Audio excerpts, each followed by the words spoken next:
السلام عليكم ورحمة الله وبركاته. أنا الباشمهندسة فاطمة الشهابي. النهاردة خامس سيشن لينا مع فوتوشوب، فيلا بينا نبدأ.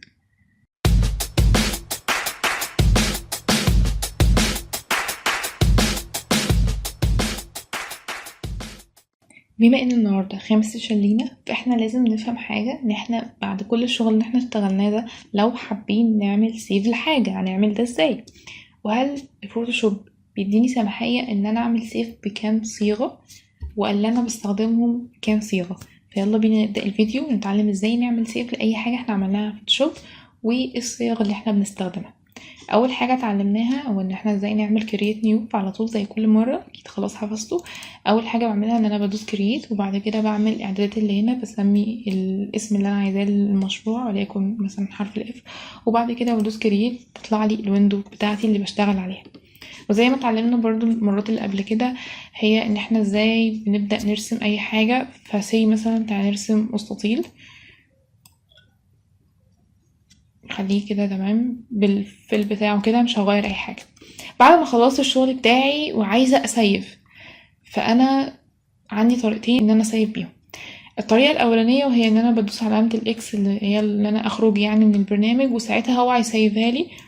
اكس هيقول لي عايزني اسيف ولا لا، بقول له يس وبسيف. بس انا مش بحب الطريقه دي، سواء كنت لسه عايزه اكمل على المشروع او سواء ان انا كنت عايزه اخرج حاجه منه. ما بحبش الطريقه دي. افضل طريقه ان احنا بنيجي عند فايل، وبنختار من فايل، بنختار حاجه اسمها سيف از. بدوس على سيف از بتطلع لي الويندو دي. الويندو دي بتديني سماحيه ان انا اول حاجه اختار المكان اللي انا عايزه اسجل فيه او اسيف فيه الفايل، سواء او الصوره، سواء كنت عايزه اسيف في الديسكتوب، او مثلا كل واحد فينا عنده مكان بيسيف فيه وليكن الاي مثلا او اي حته. خلينا مثلا في الداونلود مثلا. ودلوقتي عندي التايب او النوع بتاع الفايل او النوع اللي انا عايزه اسيف بيه او الاكستنشن.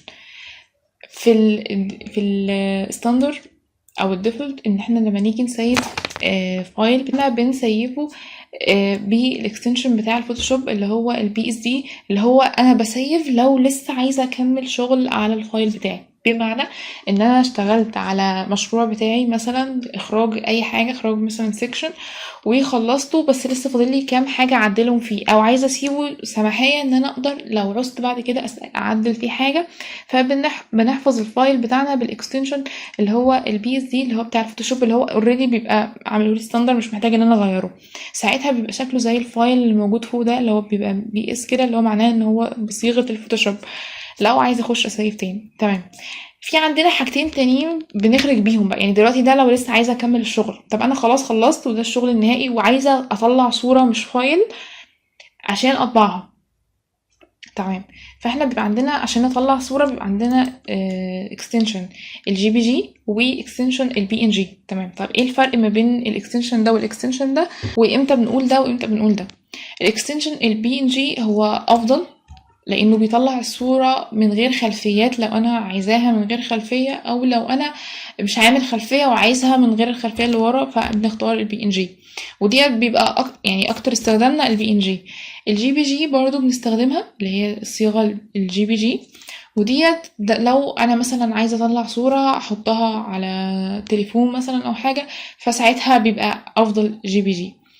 ايه اللي احنا نستخدمه نصيحة هي البي ان جي نستخدمه اكتر. تمام. طب ايه الفرق اساسا بين الصيغتين، يعني عشان نفهم اكتر انا امتى اسيف كده وامتى اسيف، يعني امتى اقول لا انا عايزه اسيف بي ان جي، وامتى اقول عايزه اسيف بصيغه الجي بي جي اللي هي الصيغه دي، عشان في اللي هي بتبقى 2000 دي لا هناخد اللي هي جنب الجي بي جي من غير 2000.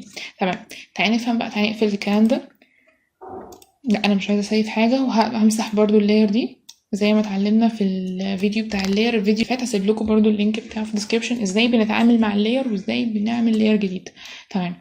اول حاجه انا هشتغل على المشروع كده بسرعه، هحاول نجيب اي صوره ونعتبرها هي المشروع بتاعنا وعايزين نخرج عشان نفهم بس ايه الفرق ما بين ان انا يكون عندي صوره متسيفه بصيغه البي ان جي وصوره متسيفه بصيغه الجي بي جي. تمام. اول حاجه مثلا هفتح الفايل ده، فيه صوره، اول صوره خالص اهيت هدخلها انا مش عايزه ادخلها على الفايل ده، ادخلها على ويندو تانية، فبطلع فوق اول ما تطلع لي علامه البلس والكوبي كده معناه انه هيطلع لي ويندو جديده. تمام. عندنا صوره زي دي مثلا، نتخيل هل ان دي مثلا هي ديت المشروع بتاعنا، او دي لقطه البرسبكتيف او اي حاجه، وانا بخرجها. اول حاجه مثلا هعمل لها ايه؟ هعمل لها فريم مثلا احدده بيها. فالفريم او الستوك اللي احنا خدناه الفيديو تقريبا اللي قبل اللي فات، قلنا بنعمل زي ستوك. هسيب لكم برضو اللينك بتاعه في الديسكربشن، بس هنا دلوقتي هنشتغل فيه بس ايه باسرع بكتير طبعا من ان انا بشرح بالتفصيل. اول حاجه هعملها ان انا هحاول اوسطن كده بعيني المستطيل، وليكن مثلا كده. اول ما بعمل كده هو طبعا مديني فيل، انا مش محتاجه الفيل فخليه اقفله، وهاجي عند الستوك احتاج لون اخليه تقريبا، نحاول نخش على اللون الجراي. شوف مثلا الدرجه دي لا غامقه، نخلينا في ديت، وادي الستوك رقم اكبر من الواحد واخليه مثلا وليكن 5 ونشوف. شايفين هنا عمل ايه؟ شايفين الخط ده؟ هو ده الفريم او الستوك اللي انا بحمله على الصوره، وده اللي انا شرحته بالتفصيل في فيديو سابق. ده انا كده عملت الفريم حوالين الصورة. تمام. خلاص كده انا حاسه ان هي تمام، ده الفريم انا عايزاه. دلوقتي انا مثلا شغال في مكتب او عايزه احط اللوجو بتاع المكتب في الصوره.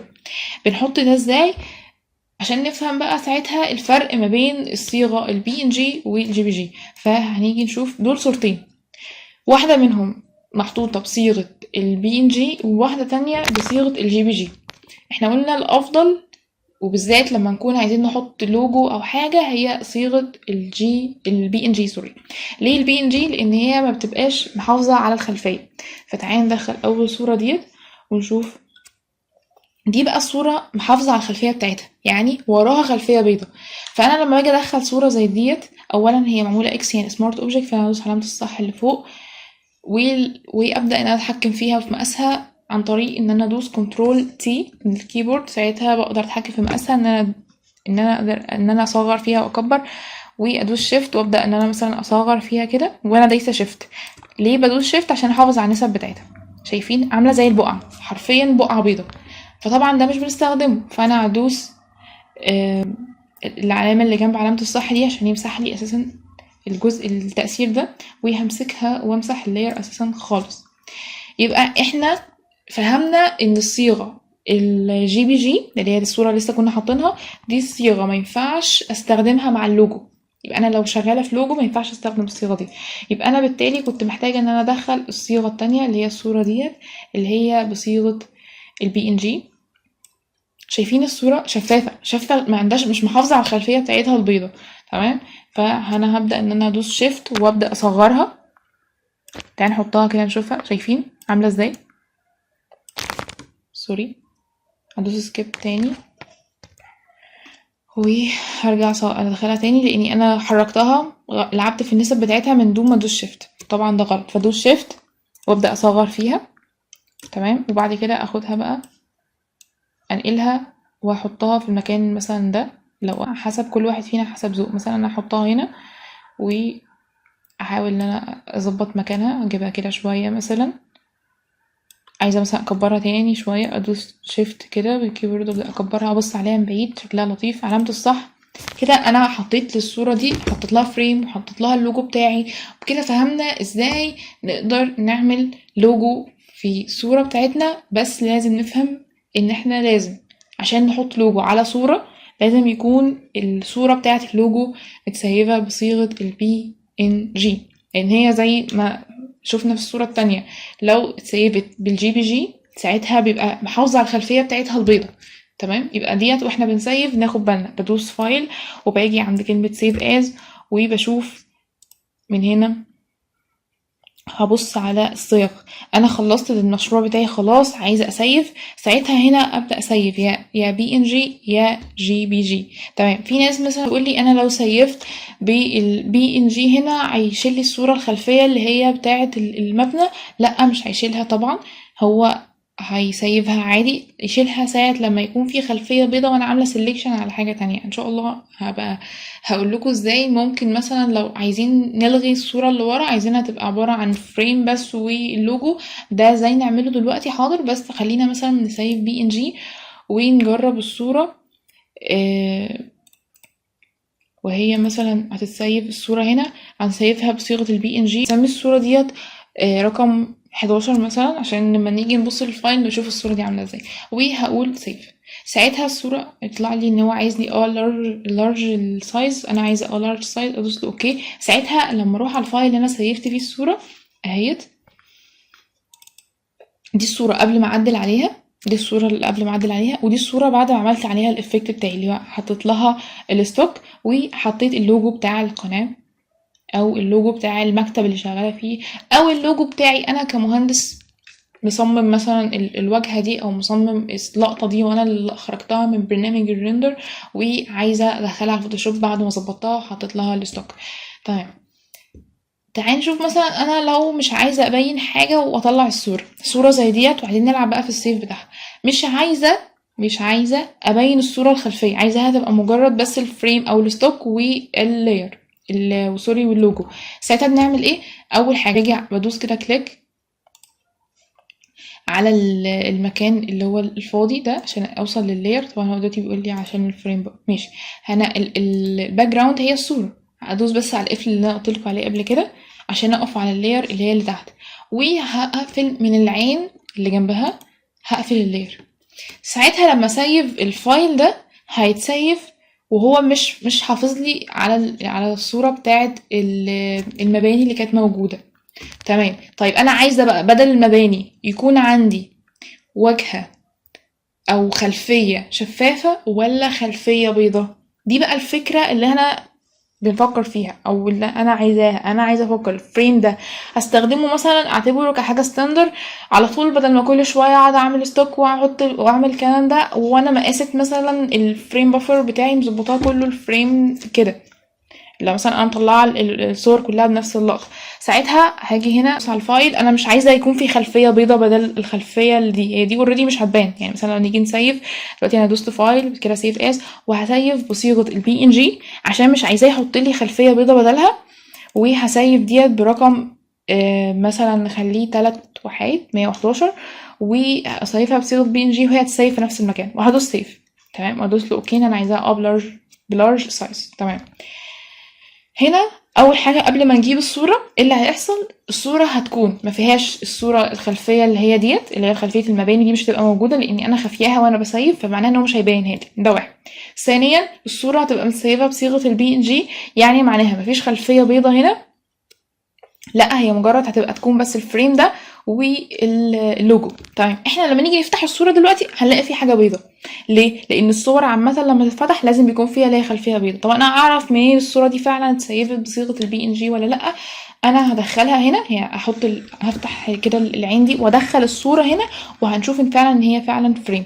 او تعالي نشوف مثلا حل افضل، تعالي نرجع للصوره دي وهدي الارضيه ديت مثلا لون اسود كده، او خلينا مثلا لون تاني بلاش اسود قوي كده، خلينا مثلا اللون ده، وهدخل الصوره اللي احنا لسه عاملينها اللي انا بقول لكم ان هي هتطلع عباره عن فريم، مجرد بس فريم، وهي مجرد فريم واللوجو اللي موجود، مش هيبقى صوره بيضه عشان انا حافظاها بي ان جي، ومش هتبقى الصوره بتاعت المباني لاني انا طافيه العين بتاعتها. تمام، تعالي نفهم بس الحته دي لان هي مهمه جدا.